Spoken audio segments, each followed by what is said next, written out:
I was 70 years old when my stepchildren threw me out of the house. Not quietly, not kindly, but with the kind of cold smiles people wear when they think they've finally won. The lawyer had just finished reading my husband's will when the room went silent. Then Catherine laughed, not loudly, just a small, satisfied laugh, the kind that says, "I told you so." And in that moment, I realized something terrible. 42 years of marriage had just been erased with a few sentences on a piece of paper. My father's estate, the attorney said carefully, valued at approximately $9 million, will be distributed equally among his 3 biological children. Stephen nodded. Michael leaned back in his chair, already smiling. Catherine crossed her arms and looked straight at me, waiting for the part where I would disappear. And to his wife, the attorney hesitated. That hesitation lasted maybe 2 seconds, but it felt like a lifetime. Mr. Daniel Whitmore leaves the property, located at 18 Willow Creek Road in the town of Alder Ridge. Stephen frowned. Michael blinked. Catherine looked confused. The attorney cleared his throat. It is described in the will as an old rural property inherited from a distant relative. Then he slid an envelope across the table. Inside was one thing, a small iron key. Old, rusty, heavy, and beneath it was a note in my husband's handwriting. Just one sentence. "Trust me one last time." Catherine was the first to speak. "Oh my God," she laughed. "That stupid cabin." Stephen smirked. "I remember that place. Dad said it was falling apart 20 years ago." Michael leaned forward and looked at me like I was something unpleasant. "Well," he said, "at least you won't be homeless." They laughed, all 3 of them, right there in the lawyer's office, after 42 years of me cooking their holiday dinners, remembering their birthdays, holding their children when they cried. After everything, I didn't cry, not there, not in front of them, because something inside me had already broken long before that moment. My name is Margaret Hale, and for 42 years, I believed I had a family. But on that afternoon, sitting in that cold office chair, I learned the truth. I had been nothing more than a guest in someone else's life. The lawyer tried to be kind. "Mrs. Hale, you have 30 days to vacate the residence." 30 days. 42 years, reduced to 30 days. When I left the office, Stephen followed me to the parking garage. "Margaret," he said. "Not Mom, not even by my full name. Just Margaret. You understand this is what Dad wanted." I looked at him, really looked, and for the first time, I realized something. He had never once looked at me the way a son looks at his mother. Not once. "What I understand," I said quietly, "is that your father kept secrets." Stephen frowned. "What does that mean?" I held up the envelope. "I guess I'm about to find out." The drive to Alder Ridge took 3 hours. 3 quiet hours where my life unraveled piece by piece. I thought about the day I met Daniel. I was 28. He was 46. A powerful attorney, confident, respected, and when he asked me to dinner, I felt like the luckiest woman alive. But his children hated me from the beginning. Stephen was already in college. Catherine was 17. Michael was 14. To them, I was the secretary who had stolen their father. And no matter how many birthdays I planned, how many Christmas dinners I cooked, how many school events I attended, they never forgave me. Still, I believed Daniel loved me. Quietly, in his own distant way. He never yelled, never cheated, never humiliated me. But there was always a wall around part of his life, a door that stayed closed, trips he took alone, accounts I never saw, conversations that ended when I entered the room. I told myself it was normal, that powerful men needed privacy, that love didn't have to mean knowing everything. But as I drove toward Alder Ridge with nothing but 2 suitcases and a rusty key, a question kept repeating in my head, over and over and over. Who was my husband really?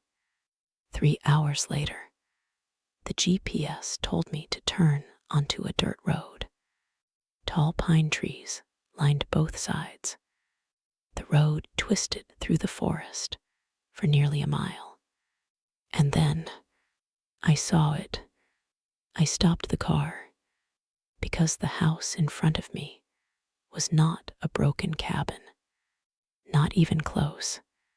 It was a massive stone estate hidden deep in the forest.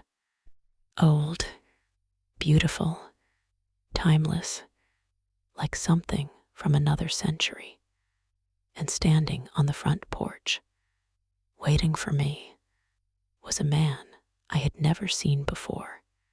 He smiled gently. "You must be Margaret." I stared at him. "How do you know my name?" He chuckled softly. "Because Daniel told us you would come." My heart skipped. "You knew my husband?" The man nodded. "Oh, yes." He looked at the house, then back at me. "He built this place for you." And in that moment, everything I thought I knew about my marriage began to crumble. The man stepped off the porch and walked toward me slowly. He looked to be around 60. Gray beard, work boots, the kind of calm confidence you only see in people who have lived in the same place for decades. He stopped a few steps from the car. "My name is Thomas Carter," he said. "I take care of this property." I blinked. "Take care of it for who?" He smiled. "For you." My heart skipped. "For me?"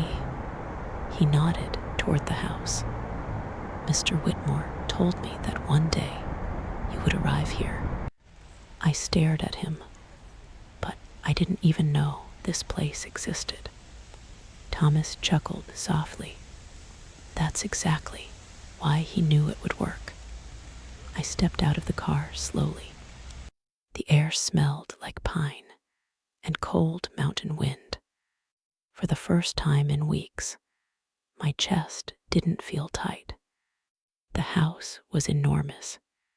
Stone walls, tall windows, a wide porch that wrapped around the front like the arms of the forest itself.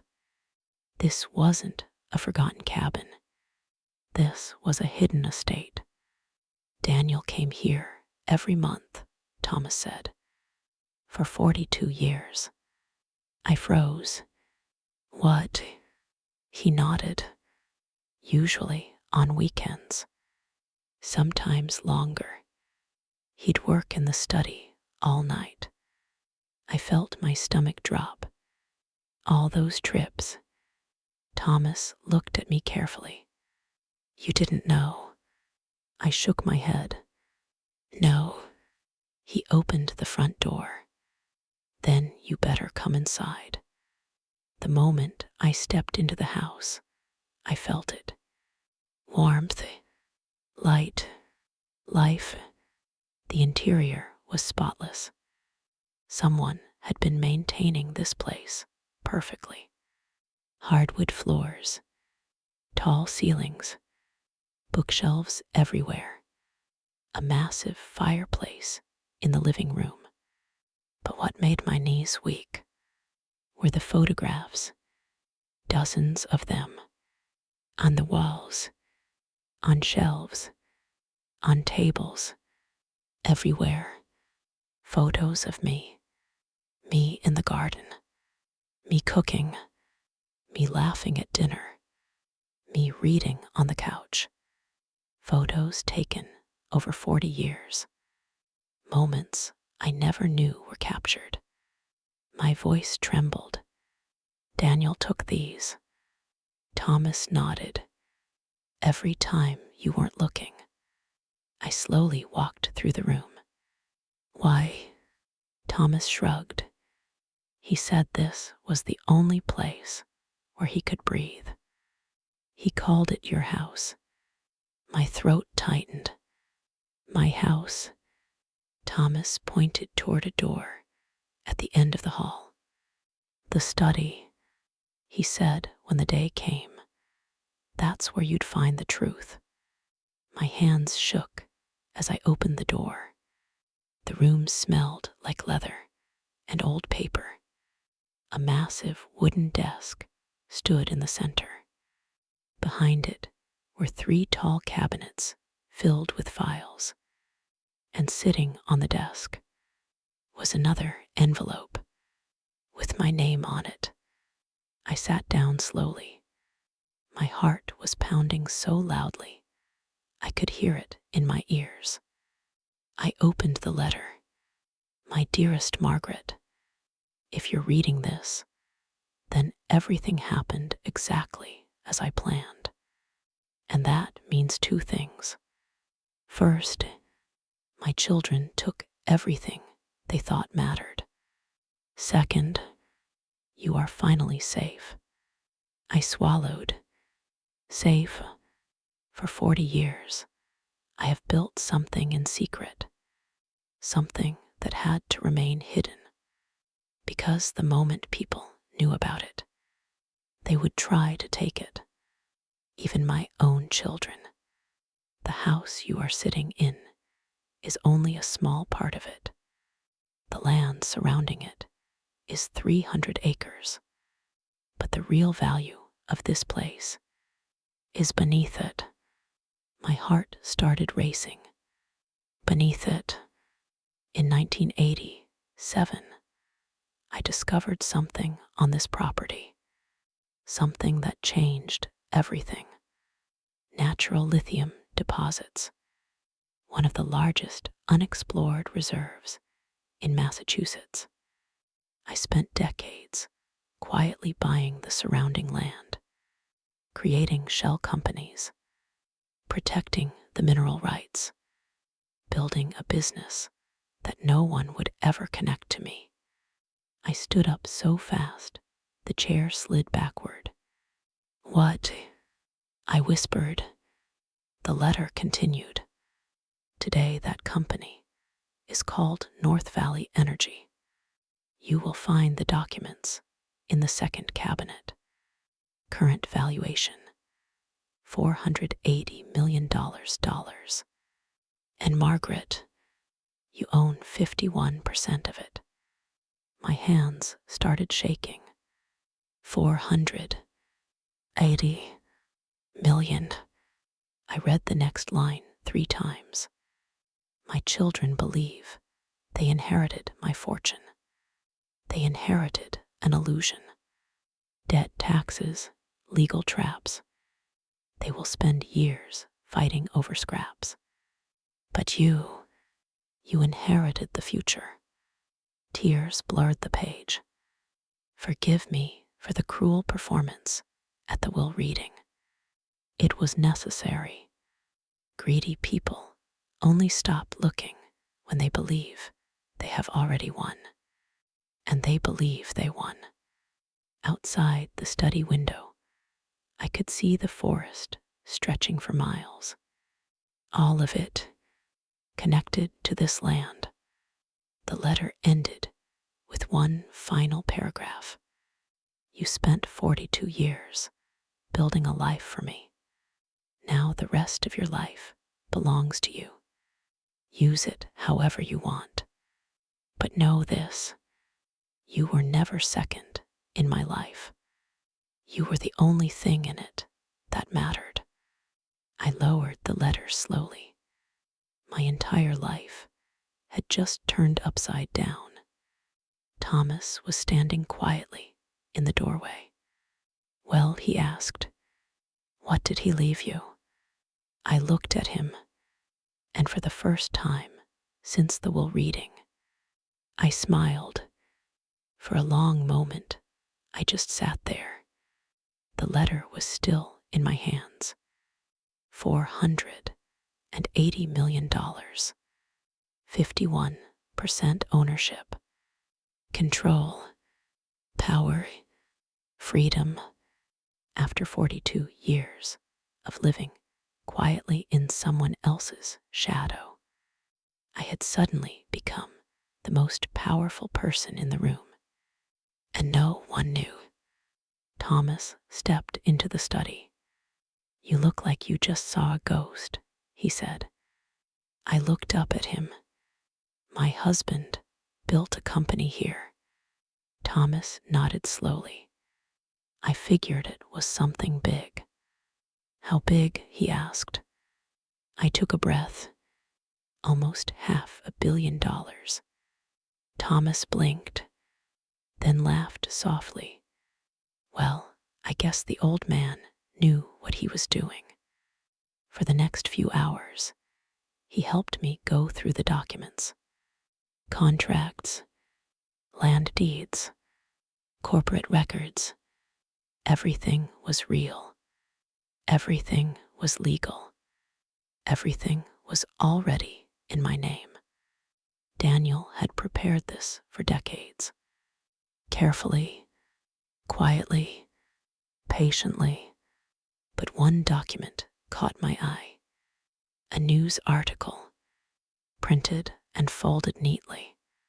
The headline read, North Valley Energy announces major lithium discovery. Below it was a quote from the CEO, a man named Daniel Whitmore. My husband. I leaned back in the chair. All those weekends, all those trips, all those secrets. He hadn't been escaping from his life. He had been building a new one for me. 3 weeks later, my phone rang. The number was familiar. Stephen. I answered. Hello. Silence. Then his voice. Margaret, we need to talk. His tone had changed. Completely. No arrogance. No mockery. Only tension. What about? I asked calmly. We heard something. What did you hear?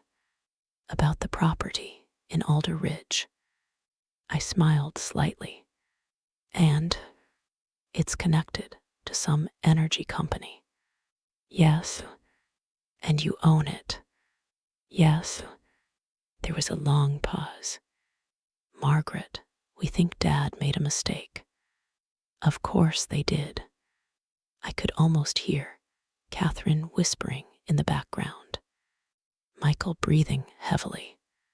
Panic. You think he made a mistake? I asked. Yes. Stephen cleared his throat. That company is worth hundreds of millions. I know, so we should discuss a fair redistribution. There it was, the word greedy people always use. Fair. I walked onto the porch. The forest was glowing in the afternoon sun. For the first time in my life, I felt completely calm. You already received your inheritance, I said. That's different, Stephen snapped. How? You got everything. I looked out over the trees, then answered quietly. No, Stephen. I got what your father wanted me to have. His voice hardened. We can challenge it. You can try. Our lawyers. Stephen, I interrupted. You should really read the trust agreements your father left you. Silence again. Why? He asked. Because the moment you challenge the will, the trust conditions activate. What conditions? I smiled. The ones that freeze every dollar you inherited. The line went completely quiet. Daniel had planned that too. If his children tried to attack the will, their own inheritance would lock down for 10 years. No access, no withdrawals, nothing. Stephen finally spoke. You're bluffing. I'm not. Dad wouldn't do that to us. I looked at the letter, still sitting on the porch table. Oh, I said softly. Yes, he would. The call ended, and they never contacted me again. A year passed. The lithium company expanded. Major investors arrived. Energy markets exploded. And suddenly, the quiet woman who had been erased from a will became a billionaire on paper. But the money wasn't what changed my life. Freedom did. I restored the forest, protected the land, built a community center in Alder Ridge, funded the town library, created scholarships for local students. Every year, I helped dozens of people start new businesses. The town that had once been a dot on the map began to grow. One evening, Thomas sat beside me on the porch. You know, he said, people around here call this place something now. What? He smiled. The widow's kingdom. I laughed. That sounds dramatic. Maybe, he said, but they mean it with respect. The sun dipped behind the trees. Golden light filled the valley, and for the first time in 70 years, I felt something I had never truly felt before. Peace. Daniel had been many things. Secretive, complicated, sometimes cowardly, but he had also been brilliant and patient, and in his own strange way. He had loved me fiercely. He gave his children what they wanted. Money, status, power, but he gave me something far more valuable. A new life, and sometimes the greatest revenge in the world is simply living it well.